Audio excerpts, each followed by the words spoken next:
L'appel du jumeau mort, Côte d'Ivoire, 1999. Bienvenue dans Mystica pour une nouvelle histoire étrange. Voici l'histoire. En 1999, dans la région d'Adzopé, en Côte d'Ivoire, deux frères jumeaux, Yao et Y accent aigu O, vivaient une relation fusionnelle. Depuis leur naissance, ils faisaient tout ensemble. On disait qu'ils ressentaient la douleur de l'autre, même à distance. À l'âge de 17 ans, Y accent aigu O est victime d'un grave accident de moto. Il meurt sur le coup. Yao, lui, tombe au sol à la même heure, à plusieurs kilomètres de là. Il ne savait pas encore que son frère était mort, mais il a senti quelque chose se briser. 3 jours après les funérailles, Yao commence à entendre des murmures la nuit.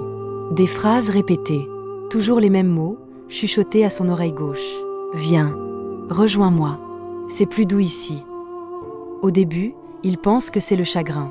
Mais chaque nuit, la voix devient plus claire. Et elle l'appelle, depuis le lieu exact où son frère est décédé. Un jour, il décide d'y aller. Il se rend seul sur les lieux de l'accident.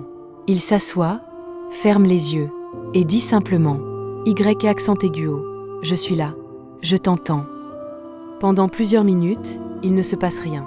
Puis, une brise glacée le traverse. Il entend le rire de son frère, et la voix qui répète « Je t'attendais. » Yao rentre chez lui. Il ne dort plus. Il ne parle plus.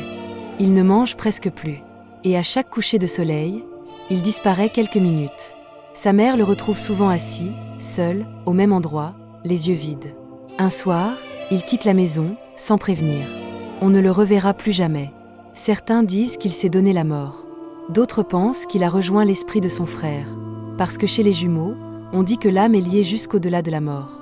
Depuis, une croix en bois a été plantée sur ce chemin. Mais ceux qui passent là affirment encore entendre deux voix, qui se parlent, comme deux frères qu'on n'a jamais pu séparer.